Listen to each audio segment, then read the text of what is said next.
presidente. Bem-vindos ao Baixo Clero, podcast semanal de política do UOL. Gravado toda quinta-feira, o programa conta com a participação dos blogueiros do UOL, Josias de Souza, Thales Faria e Leonardo Sakamoto. Sou do Baixo Clero, sem qualquer problema, mas é um sinal que todos têm espaço aqui nesse maravilhoso Brasil.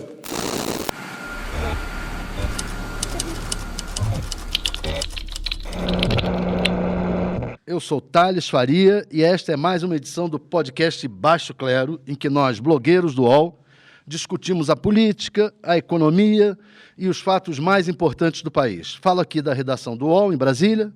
Meu amigo Josias de Souza também está em algum ponto dessa cidade. Grande Thales, tudo bem? Em São Paulo temos o brilhante Leonardo Sakamoto. Tudo bem, Thales? Tudo bem, Josias? Hoje resolvemos discutir um tema que tem sido recorrente nas perguntas de nossos ouvintes. Afinal, quem dá as cartas na política brasileira? É o presidente Jair Bolsonaro? O Supremo Tribunal Federal ou é o Congresso? Quem manda sou eu. Deixar bem claro, quem manda sou eu. Devem eles, presidente e vice-presidente eleitos, fidelidade à Constituição, ao Estado democrático de direito, aos demais poderes e às instituições da República. Nosso papel é recuperar a força da Câmara e do Congresso Nacional, porque recuperando a força da Câmara, nós estamos fortalecendo a nossa democracia. A minha opinião pessoal é que o presidente Jair Bolsonaro é quem cria mais fatos midiáticos, de repercussão na imprensa. Na maior parte das vezes, fatos contra ele e muitos deles protagonizados por seus filhos. Mas no mundo real do poder, Bolsonaro não está dando as cartas. Levantamento de setembro de um site de Brasília, o Metrópole, mostrou que ele é o presidente com o menor número de medidas provisórias transformadas em lei nos primeiros 9 meses de governo. Bolsonaro editou 27 MPs, 4 só foram aprovadas pelo Congresso, 9 perderam a validade porque não foram votadas no prazo de 120 dias e as restantes 14 vagam inseguras pelos escaninhos do Congresso. Agora mesmo tem a MP 905, do pacote de incentivo ao primeiro emprego, que dificilmente será aprovada. É o tal projeto que cobra impostos dos desempregados para diminuir a folha salarial de jovens contratados. No máximo, será completamente retalhada no Congresso. A proposta de emenda constitucional da reforma da Previdência, esta sim aprovada, não foi bem a que o ministro Paulo Guedes queria com o sistema de capitalização. E a extensão que ele propunha da reforma a estados e municípios foi retirada do projeto e transformada pelo Senado numa PEC paralela que terá tramitação extremamente difícil na Câmara. Ou seja, o Congresso está fazendo o que ele quer em termos de aprovação de projetos nessa área. Mas, Josias, eu queria lhe perguntar, pelo que eu disse agora, parece que o Congresso é quem está dando o tom no país. É isso mesmo? Eu acho que a gente está vivendo claramente uma disputa de egos. As estrelas dessa disputa são o Jair Bolsonaro, no Executivo, o presidente da Câmara, o Rodrigo Maia, no Legislativo, e o presidente do Supremo, Dias Toffoli, no Judiciário. O Bolsonaro produziu uma novidade que permitiu essa disputa de egos. Ele trocou o presidencialismo de coalizão por um presidencialismo de trincheira. Então, o presidente ele não compõe alianças, ele escolhe súditos e elege os seus adversários. Presidencialismo de colisão, né? De colisão. Fez uma trincheira ali no Palácio e graças a essa trincheira, o Rodrigo Maia pôde abrir uma avenida na qual ele aceita alguns projetos, derruba outros. Para aceitar, ele junta o Centrão e se alia ao pedaço independente da Câmara. Para contrariar o Bolsonaro, ele pega o Centrão e se junta ao PT e aos seus satélites. Nesse ambiente, o Toffoli imaginou que poderia pousar de grande articulador e propôs um pacto entre os 3 poderes, vocês se lembram. Esse pacto envolve reformas fundamentais, como a previdenciária e a fiscal e tributária. E abrange necessariamente uma repactuação federativa. Isso deu em nada. ganha uma viagem aí para a Bolívia, quem for capaz de recordar, de se lembrar de um tópico que compusesse esse pacto que o Toffoli tentou costurar e deu entrevistas e posando de grande conciliador, apostando numa guerra entre executivo e legislativo. E como naufragou essa coisa do pacto, o Dias Toffoli passou a dedicar o seu protagonismo à destruição da estrutura que permitiu o avanço da Lava Jato. Então, sob o pretexto de garantir, de proteger a sociedade contra abusos dos órgãos de controle do Ministério Público, o Toffoli está desmontando o aparato, evidentemente com a ajuda da banda do Supremo Tribunal Federal, que deseja desmontar a Lava Jato. Ele está destruindo ali os principais instrumentos e fez isso por 6-5, com o fim da prisão na segunda instância. Agora está tentando reformular ou tentando colocar na berlinda os órgãos de controle, como o COAF, o antigo COAF, como Receita Federal, emparedando todo mundo. O problema é que essa pauta ela faz um enorme sucesso nos gabinetes de Brasília, mas nos salões também da oligarquia empresarial, mas ela acaba atiçando as ruas, ainda de forma muito tímida, mas todo aquele prestígio que o Supremo tinha amealhado na época do mensalão, ele está agora jogando na lata do lixo. Então, para o Toffoli, o cenário não é muito favorável. Agora, tem um pouco do apoio do Bolsonaro nesse consentimento do Bolsonaro nesse ataque aos órgãos de controle, né? Ô, Sakamoto, o Bolsonaro, na eleição dele, apontava para um tripé de poder. Ele próprio determinando o que pode e o que não pode na área de costumes, política, no meio ambiente. O posto Ipiranga, que tudo sabia da economia, que é o Paulo Guedes, e o superministro da Justiça, Sérgio Moro. Eu queria te perguntar, esse tripé está funcionando? Está azeitado? Tem poder? Ele não está azeitado, na verdade, e, na verdade, a gente foi descobrindo ao longo do tempo que esse tripé era minimamente uma ficção, né? Cunhou-se o termo superministros para tratar de Sérgio Moro, para tratar de Paulo Guedes, para tratar do próprio general Augusto Heleno, que está no Gabinete de Segurança Institucional. Só que, na verdade, nenhum deles se mostrou superministro, e bem pelo contrário, ao invés de Bolsonaro seguir a cartilha econômica do Guedes, seguir a cartilha do Moro, né, ou seguir as orientações e os conselhos por parte do Augusto Heleno, o que aconteceu foi o contrário. A gente vê esses três, entre aspas, superministros caminhando para reproduzir, para emular comportamentos do chefe. Você vê Moro numa condição, muitas vezes, patética, tipo, falando coisas que nunca falou. Questionamento sempre é possível, né? Então, na justiça hoje se discute tudo, né? O pessoal diz, tem aquele ditado, tem um ditado até que cada pessoa tem direito a um dia na corte. No Brasil, acho que isso está sendo um pouco exagerado, né?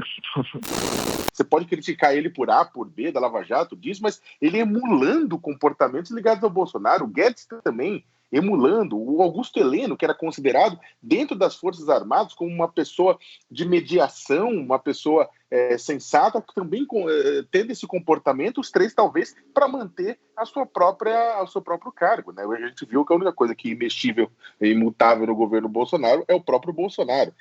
Havia uma aliança entre...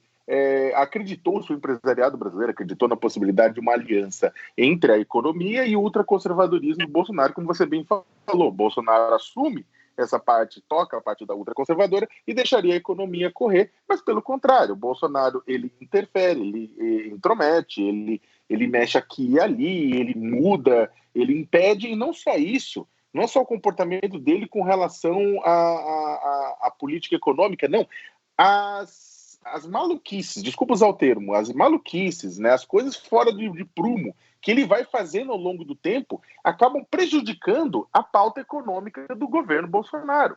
Então, o que acontece? Hoje, a pauta econômica do governo tem como seus principais inimigos o próprio Bolsonaro, o próprio governo. Ou seja, não é ele quem conduz, né, esse debate econômico, é ele quem atrasa o debate econômico. E aí a gente, claro, dentro desse contexto de que o objetivo do Jair não é governar, como o Josias e vocês bem colocaram no começo, mas é como se manter no poder e sobreviver como família, né? E aí, para terminar, existe um componente revolucionário nesse bolsonarismo, nesse presidencialismo de colisão, como vocês falaram, de trincheira, né?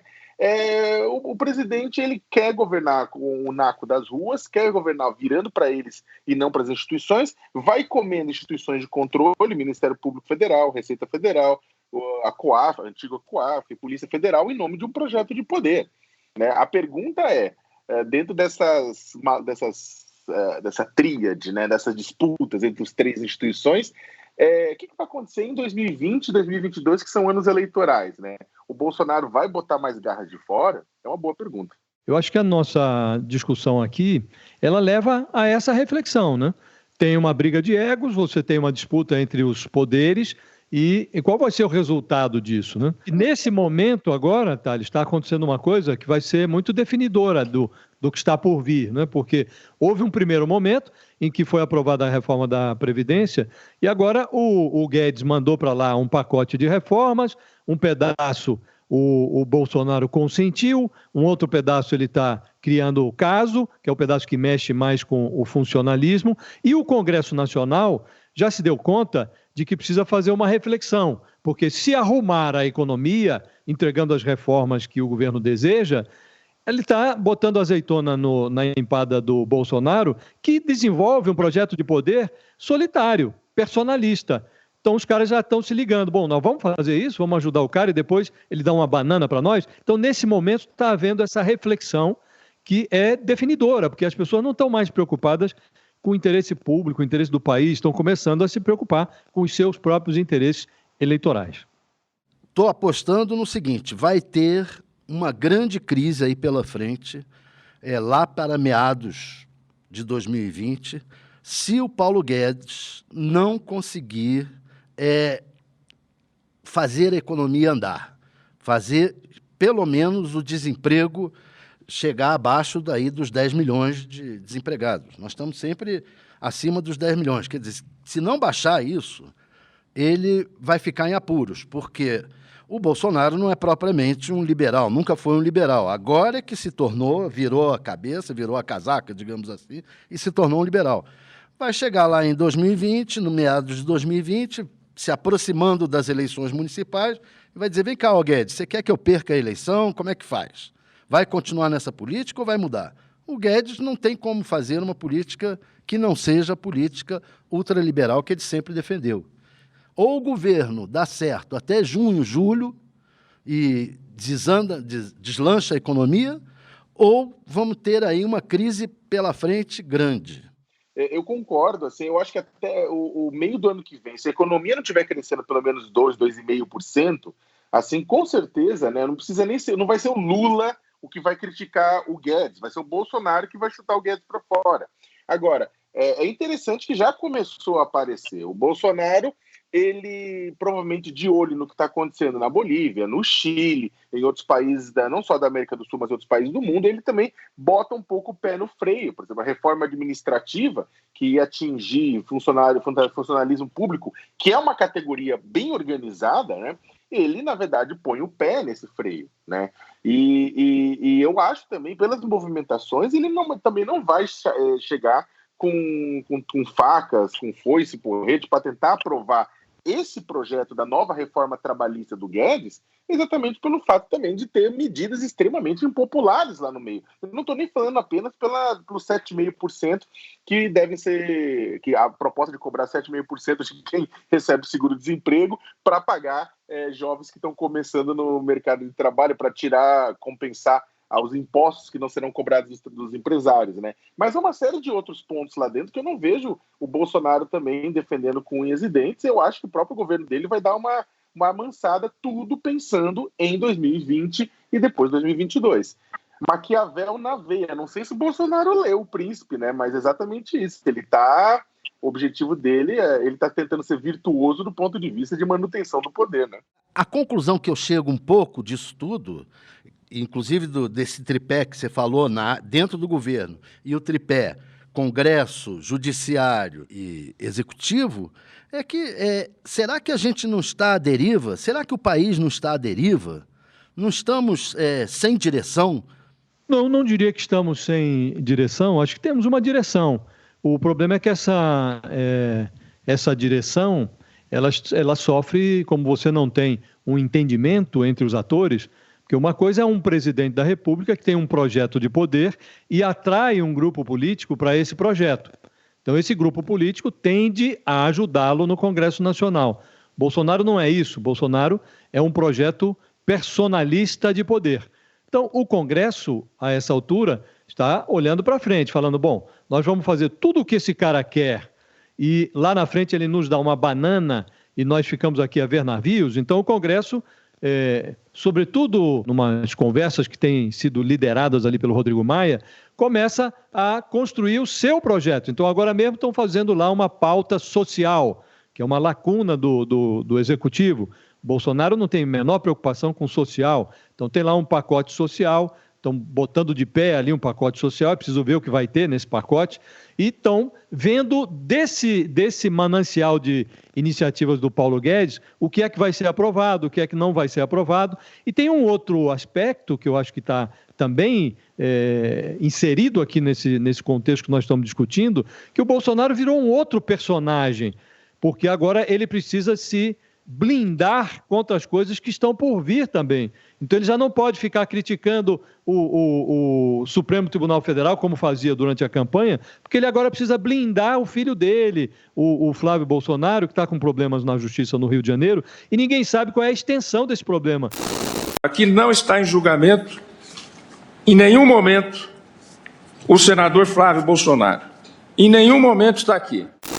Se fica no Flávio Bolsonaro, se chega ao próprio presidente, que tem ali um cheque que foi para a primeira-dama do Queiroz, se chega no o filho que saiu das redes sociais inexplicavelmente, o Carlos Bolsonaro. Então ele tem um contencioso que pode ser fundamental na definição do projeto político dele, e ele tem que cuidar para que esse contencioso, que não parece cheirar bem, não exploda antes da eleição. Então tem todo esse contexto, direciona os movimentos que estão ocorrendo em Brasília. O Toffoli foi valorizado, porque o Bolsonaro agora virou amigo de infância dele. O Rodrigo Maia tende a ser valorizado também como um protagonista para a escolha de um candidato de centro, porque ele tem ali na mão, tem de fato na mão a Câmara dos Deputados e na prática todo o Congresso, porque o que sai do Senado, se não for aprovado na Câmara, não se transforma em lei. Então é esse jogo que o Bolsonaro inaugurou. É um jogo de personalidades e cada um tentando fazer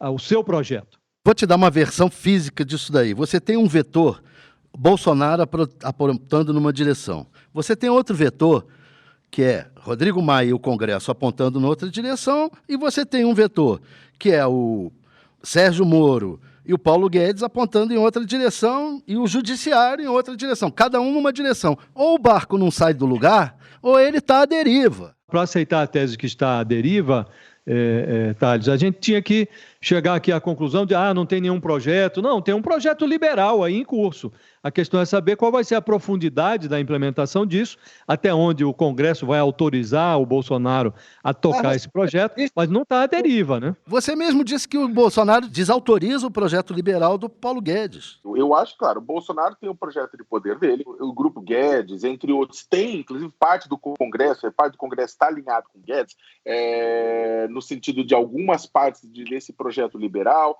Cada um tem um projeto nesse sentido. O que não existe, na minha opinião, é um projeto de país. A grande colocação nisso tudo é que, dentro do presidencialismo de coalizão, querendo ou não, sempre foi trazido à baila do debate público pelo presidente uma proposta de projeto de país que sai das urnas. Sai das urnas um projeto de país. Então, com o Fernando Henrique, com a social-democracia do Fernando Henrique, saiu um projeto de país. Com o Lula, pode também se criticar A, B ou C, mas também sai um projeto de país diferente. Com a Dilma nem tanto, mas com o Lula e com o Fernando Henrique sai. O que acontece é que, atualmente, a gente não tem um projeto de país. Eu acho que não dá para dizer que o projeto de país é liberal neste momento. Esse projeto de país a que você se refere, Sakamoto, ele saiu pelo ladrão. no instante em que a coalizão virou um eufemismo para compra de voto no Congresso Nacional. Isso tudo resultou na eleição do Bolsonaro. E agora você tem um projeto alternativo. Se ele vai vingar ou não, é outra história. Mas tem um projeto aí. Qual é o projeto, Josias? Mas, Josias, eu não sei se dá para configurar isso como um projeto de país. A gente está em A e vai para B. Também acho que não tem projeto de país, não. Se você for analisar, inclusive, agora a ressurreição da ultrapolarização com a libertação do Lula conduz a uma polarização que não favorece a construção de um projeto de país. O que eu digo é que tem um projeto político aí em curso. Se isso é projeto de país, se tem interesse público e tal, é outra história, mas não está à deriva, não há uma falta de iniciativa, ao contrário. São iniciativas que se chocam do Congresso, do Executivo, do Legislativo, do Judiciário. Isso são vetores em direções opostas. Não é nem apenas uma única iniciativa de cada um desses entes. A gente tem que lembrar também que eles não operam da mesma forma que o executivo não opera como bloco monolítico nisso, né? E você tem choques internos a cada momento. É claro, Bolsonaro ganha, mas tem choques internos a cada momento. Dentro do Congresso Nacional, um pouco menos por conta do Centrão e do controle do Maia, mas no próprio judiciário você também choques. Você tem o lavajatismo, você tem, digamos, a posição do Toffoli, você tem outras posições, então você tem discussões internas. É que o grande problema, eu concordo com vocês com relação às disputas políticas e os projetos políticos, é que quem sofre no meio de tudo isso é exatamente a parcela da população que não quer corrupção, que quer ver desenvolvimento econômico, que quer um projeto de emprego. O projeto de emprego que foi divulgado pelo Bolsonaro não causa impacto de curto prazo, que é aquilo que a gente está precisando agora. Então, é isso que eu estou falando, que temos vários projetos políticos em curso, mas nenhum deles que pode ajudar a população no curto prazo. Os podcasts do UOL estão disponíveis em todas as plataformas. Você pode ver a lista desses programas em uol.com.br/podcasts.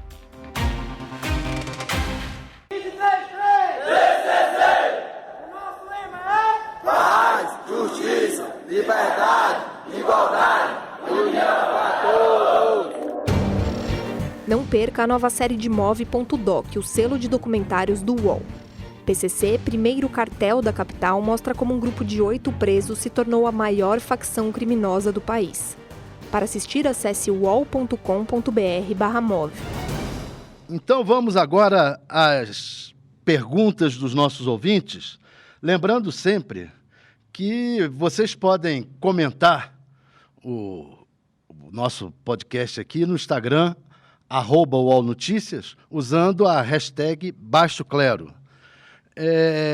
Começando aí pelo Josias, a pergunta do @Hugo84280. É verdade que se a economia for bem, o povo tende a fechar os olhos para os fatores negativos?